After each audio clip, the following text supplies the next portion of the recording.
The red goddess and thousands of mysteries unfolded. एक ऐसी कहानी जो धर्म और समाज के झूठे बुलबुले को खत्म कर देगी, क्योंकि आप भी सोचने पर मजबूर हो जाएंगे कि हमारी सामाजिक मान्यताएं कितनी खोखली और बेबुनियादी हैं। लोग कहते हैं कि भारत में पीरियड्स को टैबू का मतलब वो होता है जो समाज द्वारा रेस्ट्रिक्टेड हो, मतलब जिस काम को प्रतिबंधित किया गया हो, जो लोग दिखाने से ज्यादा छुपाने में विश्वास रखते हैं। लेकिन इसकी सच्चाई ये है कि ये एग्जिस्ट करता है, इसकी मौजूदगी है। और देखा जाए तो ये बात गलत भी नहीं है, लेकिन जिस भारत को मैं जानता हूँ वो थोड़ा अलग है। मेरे देश में नारी को देवी के रूप में पूजा जाता है, और ये केवल कहने की बात नहीं है, इसके प्रमाण भी है। आपने कामाख्या देवी मंदिर का नाम सुना है? असम की गुवाहाटी में स्थित ये मंदिर अपने अंदर एक अजीब चमत्कार, शक्ति और एक गहरे राज को समाये हुए है। एक तरफ हमारे देश में लड़कियों को उनके पीरियड्स के दौरान रसोई, मंदिर और कभी कभी घर के लोगों से भी दूर रखा जाता है। उनके लिए अलग बिस्तर, अलग बर्तनों का प्रबंध किया जाता है। वहीं दूसरी तरफ असम के इस मंदिर में देवी की पवित्र योनि की पूजा की जाती है। ये मंदिर किसी सुंदर मूर्ति के लिए नहीं जाना जाता, यहाँ देवी की योनि का पूजन होता है। और ये मंदिर मां सती के 51वें शक्तिपीठों में से एक है। ये शक्तिपीठ क्या है और ये क्यों बनाए गए? मां सती, जो भगवान शिव को अपनी पूरी निष्ठा से प्रेम करती थी, उन्होंने उन्हें पाने के लिए बड़ी ही कठोर तपस्या की, और उनके इस प्यार को देखकर भगवान शिव ने उनसे विवाह करना स्वीकार किया। पर मां सती के पिता राजा दक्ष को यह संबंध स्वीकार नहीं था। एक तरफ सती मां, जो कि एक राजकुमारी थी, वहीं दूसरी तरफ शिव जी, जो महायोगी शमशान के स्वामी थे। इसीलिए राजा दक्ष इस शादी को नहीं चाहते थे। लेकिन मां सती ने अपनी इच्छा के अनुसार शिव जी से विवाह किया और कैलाश पर्वत पर रहने लगी। एक दिन मां सती अपने पिता के यज्ञ में बिना निमंत्रण पहुंच गई, जहां उन्होंने देखा कि सारे ही देवता उपस्थित थे, लेकिन उनके पति यानी कि भगवान शिव को बुलाया ही नहीं गया। राजा दक्ष ने सबके सामने शिव जी का नाम लेकर उनका अपमान किया, वो भी उनकी अनुपस्थिति में। उस भांड से स्वांग की कला तुमने भली भांति सीख ली है। मां सती से ये देखा न गया। आखिरी विकल्प के रूप में उन्होंने उसी यज्ञ में अपने प्राण त्याग दिए।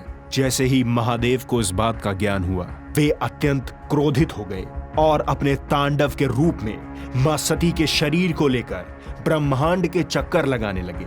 सभी देवी देवता घबराने लगे और वो सारे किसी भी तरह बस महादेव को रोकना चाहते थे। पर शिव जी को रोक पाने का प्रयास भी कौन करता? और वो ये सब जानते थे कि अगर शिव जी नहीं रुके तो पूरी सृष्टि का विनाश होने से कोई नहीं बचा पाएगा।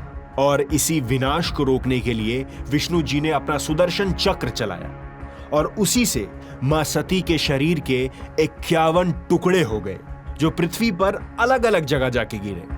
और जहां मां सती की योनि गिरी, उसी जगह को कामाख्या देवी के प्रसिद्ध मंदिर के रूप में स्थापित किया गया। यह मंदिर लगभग 8वीं सदी में बनाया गया था, और आज ये हर दिन भक्तों से भरा रहता है। यहाँ योनि का पूजन और मूर्ति का ना होना साइकिल ऑफ लाइफ, बर्थ और रीजेनरेशन का एक जीवंत दृश्य है।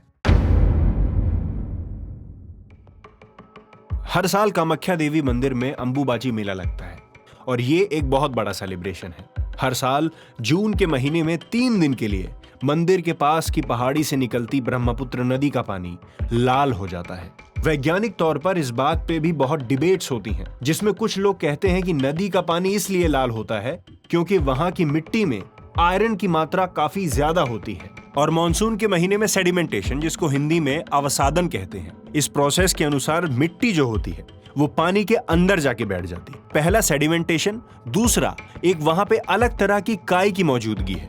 इन दोनों के मिश्रण से पानी लाल हो जाता है।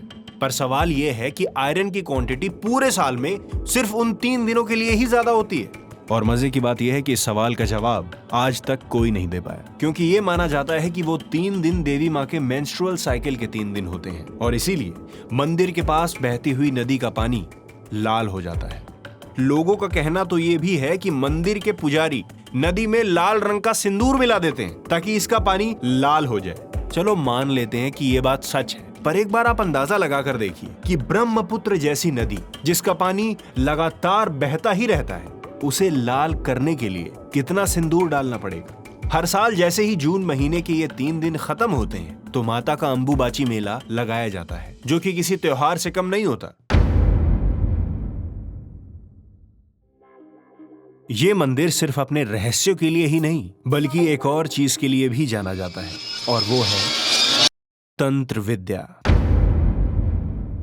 तंत्र एक स्पिरिचुअल प्रैक्टिस है जिससे आत्मा को परमात्मा से जोड़ने की कोशिश की जाती है। अलग अलग तरीके के योग से, ध्यान से, अलग अलग रिचुअल से और जगह के हिसाब से बनाए हुए सिंबॉलिक प्रैक्टिसेस से कामाख्या देवी मंदिर में मिलने वाले सिंदूर की काफी मान्यता भी है। ये सिंदूर देवी को चढ़ाया जाता है। इसे तंत्र विद्या के लिए भी यूज किया जाता है। बहुत से हिंदू मंदिरों की तरह कामाख्या देवी मंदिर ने भी बहुत से आक्रमण और तबाहियां झेली हैं। कुछ आक्रमण इंसानों के द्वारा और कुछ खुद प्रकृति ने किए हैं। इस मंदिर पे हुए सारे इन्वेजन्स में सबसे बड़ा काला पहाड़ है।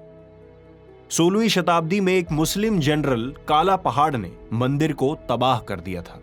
आगे चलकर मंदिर को फिर से बनाने का काम चालू हुआ जिसको अहोम डायनेस्टी ने किया। पर कहानी यहाँ खत्म नहीं होती। ब्रिटिश रूल के दौरान भी इस मंदिर को कई नुकसान पहुंचाया गया, लेकिन हमारी संस्कृति संपदा सुरक्षित रही। वरना हमारे कल्चर और एजुकेशन सिस्टम की तरह धर्म पे भी ये दीमक लगना निश्चित था। आज भी हम सब बहुत बार सोचते ही हैं कि क्या भगवान सच में होते हैं? क्या हम जिनकी पूजा करते हैं वो सिर्फ पत्थर नहीं, एक शक्ति भी है? एक बार जरा अपने आसपास चारों तरफ देखकर सोचो कि क्या बिना किसी शक्ति के ये सब संभव था? आपको जान के हैरानी होगी कि कामाख्या देवी जैसे सैकड़ों मंदिर हैं हमारे देश में जहां साइंस ने अपने हाथ खड़े कर दिए हैं और किसी के पल्ले कुछ भी नहीं पड़ा। तो ये थी कामाख्या देवी मंदिर की कहानी। और जिस देश में देवी देवताओं को इतना पूजा जाता है, आपको जानकर हैरानी होगी कि उसी देश में एक ऐसे भगवान भी है जिन्होंने इस पूरे ब्रह्मांड की रचना की है, लेकिन उनका कोई घर नहीं। The homeless God of India. इस पूरी कहानी को जानने के लिए राइट वाली वीडियो पे क्लिक करना और अध्यात्म से जुड़े रहने के लिए अध्यात्म नगरी को सब्सक्राइब कर लीजिए।